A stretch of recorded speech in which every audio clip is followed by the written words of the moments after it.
नमस्कार दोस्तों। आज के इस दिलचस्प विश्लेषण में हम भारत के स्वतंत्रता संग्राम के दो सबसे बड़े और प्रभावशाली नामों महात्मा गांधी और भगत सिंह के सफर को एक बिल्कुल नए नजरिए से देखने वाले हैं। ऐतिहासिक तथ्यों पर आधारित ये चर्चा बेहद निष्पक्ष है। हम गहराई से समझेंगे कि कैसे दो एकदम अलग रास्तों ने आज़ादी की एक ही मंजिल तय की। चलिए शुरू करते हैं। बहरों को सुनाने के लिए धमाके की जरूरत होती है।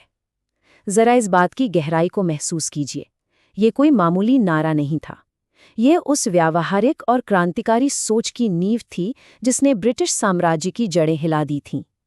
भगत सिंह का बड़ा स्पष्ट मानना था कि जब सत्ता पूरी तरह से बहरी हो जाए तो अपनी आवाज़ वहां तक पहुंचाने के लिए कुछ सख्त कदम उठाने ही पड़ते हैं। और यहीं से हमारी आज की चर्चा का मुख्य बिंदु सामने आता है। आज़ादी का लक्ष्य एक ही था, लेकिन इन दोनों देशभक्तों की राहें बिल्कुल जुदा थीं। एक तरफ था गांधी जी का पूर्ण रूप से शांतिपूर्ण और अहिंसक सत्याग्रह, तो ठीक दूसरी तरफ थी भगत सिंह की उग्र और बेखौफ क्रांति। तो आज हम किन चीजों पर बात करने वाले हैं? हम शुरुआत करेंगे दोनों की विचारधाराओं के टकराव से, फिर असेंबली बम कांड और उसमें बटुकेश्वर दत्त की भूमिका को देखेंगे। इसके बाद समाजवाद और अहिंसा के बीच कुछ बड़ी ही अनोखी समानताओं पर नजर डालेंगे। भगत सिंह की तर्कशीलता को समझेंगे और आखिर में देखेंगे कि युवाओं पर इनका कितना गहरा प्रभाव पड़ा। तो चलिए सबसे पहले उन विचारधाराओं के टकराव को समझते हैं।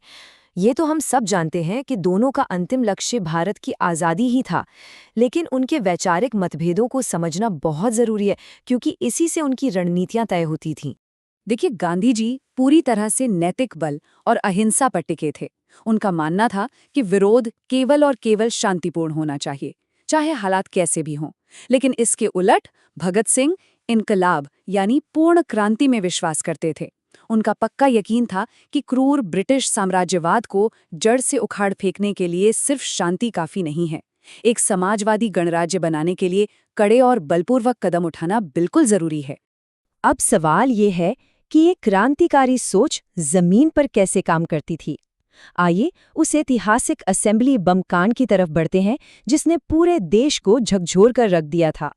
अगर हम इस सेंट्रल लेजिस्लेटिव असेंबली बॉम्ब कांड की टाइमलाइन को देखें तो ये रातों रात लिया गया फैसला नहीं था। 1915 के कठोर डिफेंसिव इंडिया एक्ट और पब्लिक सेफ्टी बिल जैसे दमनकारी कानूनों के खिलाफ ये एक बेहद नपी-तुली और सोची समझी योजना थी। 8 अप्रैल 1929 को हुए इस बम विस्फोट का मकसद किसी की जान लेना नहीं था, बल्कि बहरी सरकार तक अपना कड़ा विरोध दर्ज कराना था। इतिहास में अक्सर कुछ नाम पीछे छूट जाते हैं ना, लेकिन बटुकेश्वर दत्त इस पूरी योजना के एक बहुत अहम हिस्से थे। उन्होंने भगत सिंह के साथ मिलकर खाली बेंचों पर बम फेंके। उनका उद्देश्य बिल्कुल साफ था। ये कोई हत्या की कोशिश नहीं थी, बल्कि ब्रिटिश साम्राज्यवाद के खिलाफ एक प्रोपोगेंडा था। और सबसे बड़ी बात, बम फेंकने के बाद वे भागे नहीं। उन्होंने इनकलाब जिंदाबाद के नारे लगाए और खुद अपनी गिरफ्तारी दी। अब आते हैं एक ऐसे पहलू पर जिस पर शायद ही कभी इतनी गहराई से बात होती है, हिंसा और अहिंसा पर। इतने गहरे मतभेदों के बावजूद क्या आपको पता है कि इन दोनों के काम करने के तरीकों में कुछ बड़ी ही अजीब और दिलचस्प समानताएं भी थीं? जी हाँ, एक बेहद दिलचस्प बात यह है कि उपवास या अनशन का इस्तेमाल दोनों ने किया, पर दोनों के तरीके अलग थे। गांधी जी का उपवास पूरी तरह से आध्यात्मिक और नैतिक होता था, जिसका मकसद सामने वाले की अंतरात्मा को जगाना था। वहीं दूसरी तरफ भगत सिंह और उनके साथियों की भूख हड़ताल पूरी तरह से रणनीतिक और एक पॉलिटिकल टूल थी। इन ऐतिहासिक आंकड़ों पर जरा गौर करें। भगत सिंह, बटुकेश्वर दत्त और जतिन दास जैसे साथियों ने राजनीतिक बंदियों के अधिकारों के लिए पूरे 63 दिनों तक भूख हड़ताल की। ये सच में कोई मामूली बात नहीं थी।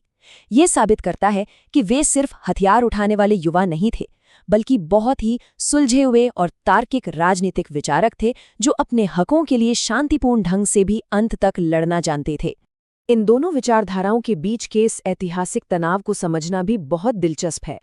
ऐतिहासिक स्रोत बताते हैं कि इतने गहरे मतभेदों के बावजूद गांधी जी ने गांधी-इरविन समझौते के दौरान इन क्रांतिकारियों की फांसी रुकवाने की कोशिश की थी। हालांकि वे उनके हिंसक तरीकों के सख्त खिलाफ थे, लेकिन वे उनकी बहादुरी और जज्बे का पूरा सम्मान करते थे। उन्होंने वाइसरॉय के सामने मानवता के आधार पर उनकी जान बख्शने की अपील की थी, जो दुर्भाग्य से सफल नहीं हो पाई। चलिए, अब इस कहानी के वैचारिक पहलू में थोड़ा और गहराई से गोता लगाते हैं। बात करते हैं भगत सिंह के उस दर्शन की जो पूरी तरह से तर्कशीलता यानी रैशनलिज्म पर टिका था। जेल में लिखा गया ये मशहूर दस्तावेज अपने आप में एक मील का पत्थर है। भगत सिंह का लेख मैं नास्तिक क्यों हूँ उनके बौद्धिक स्तर और गहराई को बहुत ही शानदार तरीके से सामने रखता है। वे सिर्फ अंग्रेजों से आज़ादी के लिए नहीं लड़ रहे थे, बल्कि समाज में फैली मानसिक गुलामी और अंधविश्वास के खिलाफ भी एक बड़ी जंग लड़ रहे थे। यहाँ ध्यान देने वाली बात यह है कि भगत सिंह की नास्तिकता कोई हवाई बात या अहंकार नहीं थी, बल्कि इसके पीछे विशुद्ध तर्क था। उनका सीधा सा सवाल था कि अगर कोई सर्वशक्तिमान ईश्वर है तो वो पूंजीपतियों द्वारा मजदूरों के शोषण और अंग्रेजों के अत्याचारों को क्यों नहीं रोकता। उनका मानना था कि धर्म और अंधविश्वास का इस्तेमाल हमेशा से शोषित वर्ग को दबाए रखने और उन्हें आज्ञाकारी बनाए रखने के लिए एक टूल के रूप में किया जाता रहा है। इतिहास के इन दोनों ही नायकों ने अपने अपने तरीके से काम किया, और अब हम इस विश्लेषण के उस हिस्से में हैं जहां हम देखेंगे कि कैसे इन दोनों ने भारत की आने वाली पीढ़ी पर एक ऐसी गहरी छाप छोड़ी जिसे आज तक मिटाया नहीं जा सका है। युवाओं पर इनके प्रभाव को हम एक बड़े ही सटीक उदाहरण से समझ सकते हैं। देखिए, गांधी जी का तरीका उस नदी की तरह था जो अपने लगातार और शांत बहाव से बड़ी चट्टान को भी काट देती है। वहीं दूसरी ओर भगत सिंह का तरीका उस भारी हथौड़े की तरह था जो एक ही जोरदार वार से गुलामी की मजबूत जंजीरें तोड़ देता है। युवाओं ने जहां गांधी जी से निरंतरता और नैतिक बल सीखा, वहीं भगत सिंह से अदम्य साहस और गलत व्यवस्था के खिलाफ बेखौफ होकर सवाल करना सीखा। प्रभाव दोनों का अलग था, लेकिन दोनों का ही प्रभाव बेहद विशाल और ऐतिहासिक था। और इस पूरी चर्चा के अंत में एक बड़ा ही विचारोत्तेजक प्रश्न हमारे सामने आता है। क्या वाकई ये दोनों रास्ते एक दूसरे के बिल्कुल विरोधी थे? या फिर आज़ादी की इस विशाल इमारत को खड़ा करने के लिए क्या ये दोनों ही ताकतें, एक तरफ से शांतिपूर्ण जन आंदोलन का दबाव और दूसरी तरफ से क्रांतिकारियों का बेखौफ इनकलाब, एक दूसरे की पूरक बन गईं? इस विचार पर गहराई से सोचने की जरूरत है। उम्मीद है कि ऐतिहासिक तथ्यों पर आधारित आज का ये विश्लेषण ज्ञानवर्धक रहा होगा। फिर मिलेंगे ऐसे ही किसी दिलचस्प विषय के साथ।